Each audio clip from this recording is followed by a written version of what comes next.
जिसका पहला कदम निराशा में उठेगा उसका अंतिम कदम भी निराशा में समाप्त होगा। अंतिम कदम अगर सफलता और सार्थकता में जाना है तो पहला कदम बहुत आशा में उठना चाहिए।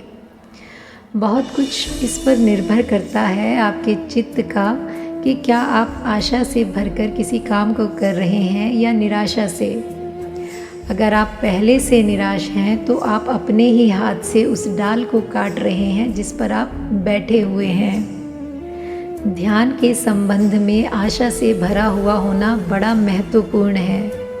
आशा से भरे हुए होने का मतलब यह है कि अगर इस ज़मीन पर किसी भी मनुष्य ने सत्य को कभी पाया है, अगर इस ज़मीन पर मनुष्य के इतिहास में कभी भी कोई मनुष्य आनंद को और चरम शांति को उपलब्ध हुआ है, तो कोई भी कारण नहीं है कि मैं उपलब्ध क्यों नहीं हो सकूँगा। निराशा स्वयं का सबसे बड़ा अपमान है। बाहर की दुनिया में हो सकता है कि कोई काम आप आशा से भरे हों तो भी ना कर पाएँ, लेकिन भीतर की दुनिया में आशा बहुत बड़ा रास्ता है। जब आप आशा से भरते हैं तो आपका कण कण आशा से भर जाता है, आपका रोआ रोआ आशा से भर जाता है, आपकी श्वास श्वास आशा से भर जाती है, आपके विचारों पर आशा का प्रकाश भर जाता है और आपके प्राण के स्पंदन में, आपके हृदय की धड़कन में आशा व्याप्त हो जाती है। आपका पूरा व्यक्तित्व जब आशा से भर जाता है तो भूमिका बनती है कि आप कुछ कर सकेंगे। और निराशा का भी व्यक्तित्व होता है। कण कण रो रहा है, उदास है, थका हुआ है, डूबा हुआ है, कोई प्राण नहीं है। जैसे कि आदमी जिंदा नाम मात्र को हो और मरा हुआ हो। ऐसा आदमी किसी प्रयास पर निकलेगा, किसी अभियान पर, तो क्या पा सकेगा। और आत्मिक जीवन का अभियान सबसे बड़ा अभियान है। इससे बड़ी कोई चोटी नहीं है जिसको कोई मनुष्य कभी चढ़ा हो।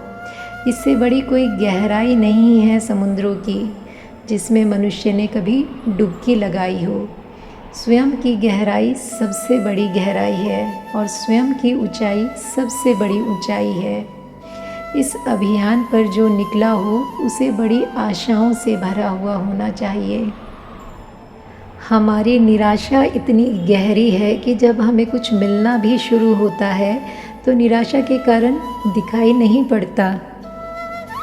ध्यान में जो थोड़ी सी भी शांति की किरण आपको मिले उसे आप सूरज समझें।